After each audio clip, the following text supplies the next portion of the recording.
ultimately, if you do all the things that we're talking about, this extends healthy aging by 7 to 10 years. There's a silent countdown happening inside you right now. It doesn't hurt, it doesn't give you a warning, but over time, it changes everything.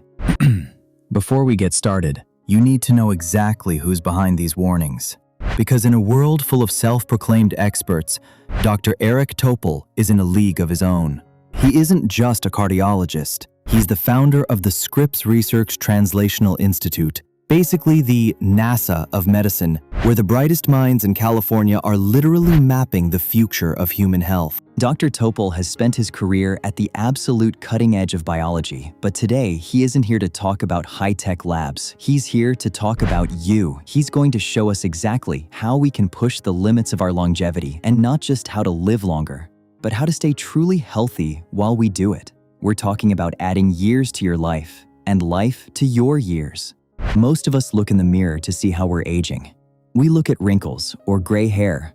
But the truth? The mirror is lying to you. You've got 20 years to develop one of these diseases. Cancer doesn't just strike and all of a sudden. You have 20 plus years while this is working in your body, developing, incubating, if you will.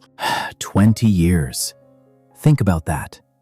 If you are 55 today, the foundation for how you will feel at 75, whether you're playing with your grandkids or stuck in a hospital chair, is being laid in this very second, in total silence. We've been taught that aging is a straight line. But what if you've been aging way faster than you were ever meant to? What if you could see the incubation before it becomes a diagnosis? To understand why some stay young while others fade, we have to look at the organ clock.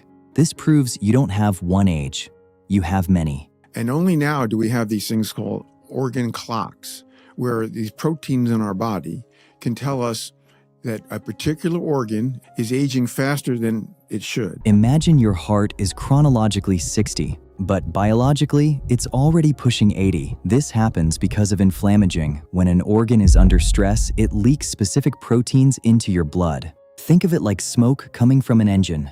If your kidney clock is smoking, that inflammation spreads, damaging your heart and your brain. Now, the longevity industry wants to sell you a universal miracle. But you can't fix a specific organ clock with a generic powder. Supplements have their place, but they aren't a fountain of youth in a bottle. Most people are chasing shadows while ignoring the biological reality happening right inside their own chest. If there's no magic pill, if the $600 billion supplement industry is largely selling us hope in a bottle, then what actually moves the needle?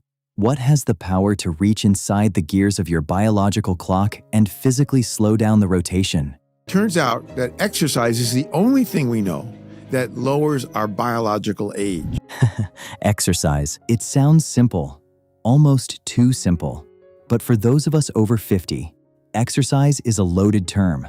Most people are doing it in a way that actually stresses the system rather than repairing it. They treat a walk as a leisurely stroll to clear the mind. While that's great for your mental health, it isn't enough to trigger the biological reset we're talking about. To truly recalibrate your organ clock, you have to eliminate the 3 invisible stressors that are currently sabotaging your longevity. Let's start with the most common mistake, the posture tax. Look around next time you're at a park. Most people walk while looking down at their feet, or worse, staring at a smartphone. When you hunch, you collapse the thoracic cavity. This isn't just about looking old or having a sore back. When the chest collapses, it physically restricts the diaphragm. Your lungs cannot fully expand. This leads to shallow breathing, which drops your blood oxygen levels. To compensate, your lung clock begins to accelerate, forcing your heart to pump twice as hard just to move the same amount of oxygen. You are literally aging your heart and your lungs just by looking down. To fix this, you must open the cage, shoulders back, chin up, and eyes on the horizon. Let your system breathe, and you stop the tax. The second stressor is the cold start. Most people walk out their front door and immediately try to hit their peak pace. This is a physiological shock. Your body needs what I call a metabolic bridge. When you shock the system without a warm-up, your adrenal glands spike cortisol, the stress hormone. In high amounts, cortisol tells your organ clocks to speed up because it thinks you are in a fight or flight situation. You must give yourself a 5 to 7 minute bridge.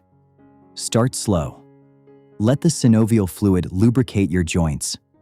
Find that rhythmic swing where your arms and legs move in total sync. This rhythmic movement sends a signal to your nervous system that you are safe. Only once you are in sync do the age reversal benefits actually begin to take effect. Now, let's talk about the number everyone asks about the steps. Why 7,000? Recent longevity data suggests that a magic shift happens around this mark. Think back to the organ smoke or the protein leaks we mentioned earlier. Around 7,000 steps of consistent rhythmic movement, your lymphatic system reaches a peak state of flushing. This is the protein wash. It's the moment your body begins to actively scrub the inflammation out of your tissues.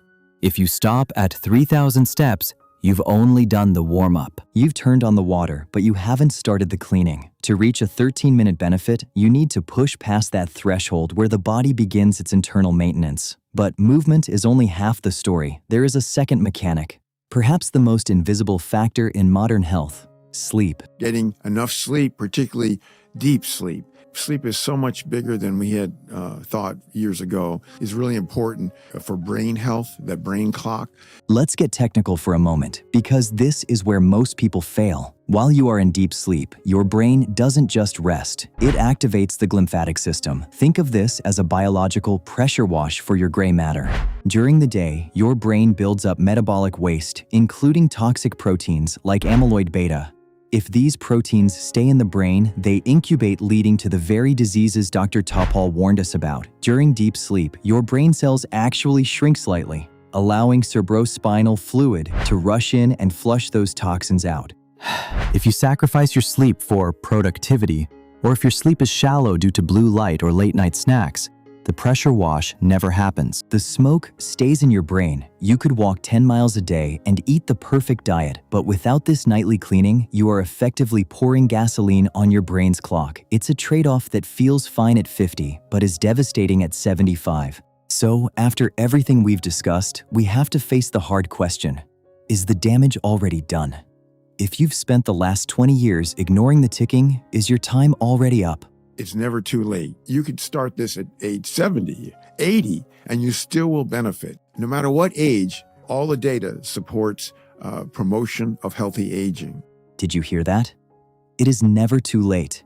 Aging was never the enemy. The real enemy was our misunderstanding of the window we were given. We have a 20-year lead time to rewrite our own ending. If you start today, right now, you aren't just slowing the clock. You are reclaiming the gears. Ultimately, if you do all the things that we're talking about, this extends healthy aging by 7 to 10 years. Think about what you could do with a decade of bonus time. Not just existing in a chair, but being truly healthy, vibrant, present. Imagine being the person at 80 who still has the energy to travel, the strength to pick up a grandchild, and the mental clarity to engage with the world. There are no shortcuts, no miracle cures in a bottle, just simple, mechanical choices, repeated every single day. The question isn't whether you can change your clock. The science proves that you can. The question is, when do you start? With that, may we meet again in the next video.